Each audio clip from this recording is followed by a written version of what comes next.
One of the things that most people do is they think that the present, whatever happens now or in the last few years, has been the normal. And if history is to give us any kind of idea of what's going to happen in the future, it's that things will change.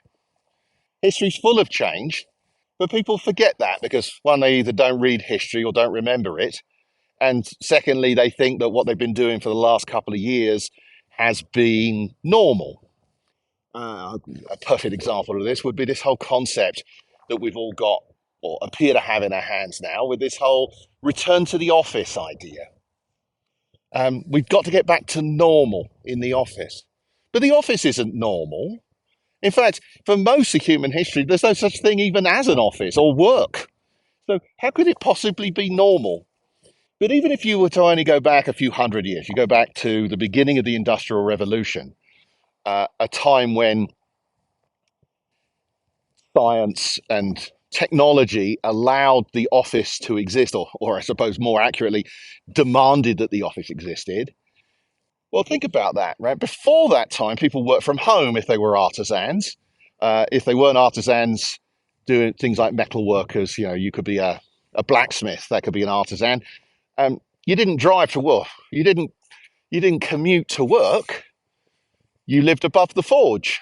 At least your house was warm, I suppose, which it isn't here in Colorado today.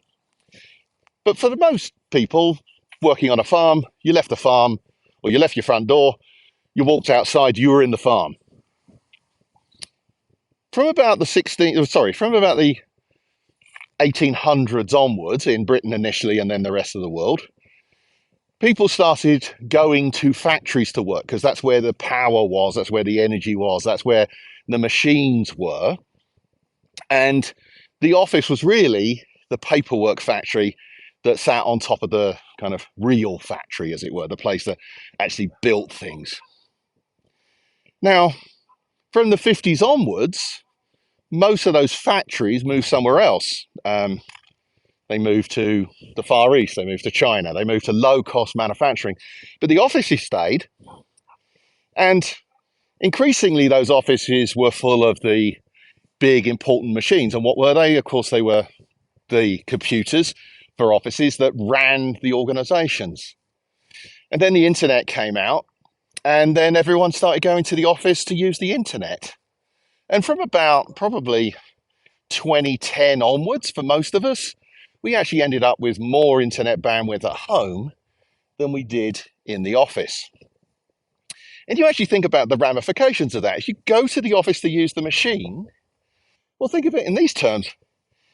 In 50 years from now, you may turn around to people, your grandchildren, and say, yeah, I used to drive for an hour to go to the office to use the internet.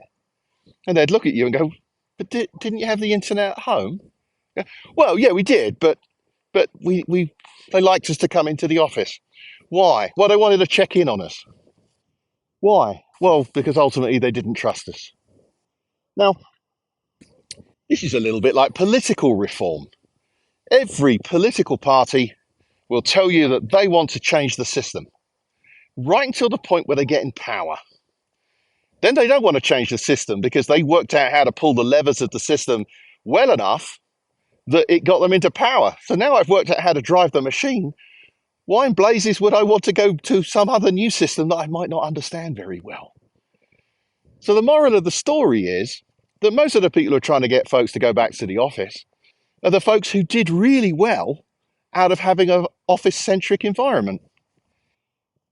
There's something to be said for that. But the problem is that for many of us, I live here in northern Colorado. I think I'm 1,200 miles away from my office, so they can't really make me go back into it. But the concept of even going to an office would be absurd to many of us today. And people say, well, it's not fair. I would argue it's less fair to get on the roads, to use all those resources that aren't coming back, to get in the way of someone who actually does need to go to the office, right? I don't know many firemen who are working from home. And if I can get out of the way of a fireman or an ambulance driver or a nurse on their way to do something where they actually physically need to be there, then that seems like a pretty damn good compromise to me. So when people say return to the office or back to normal, that would imply there's any such thing as normal, and there isn't.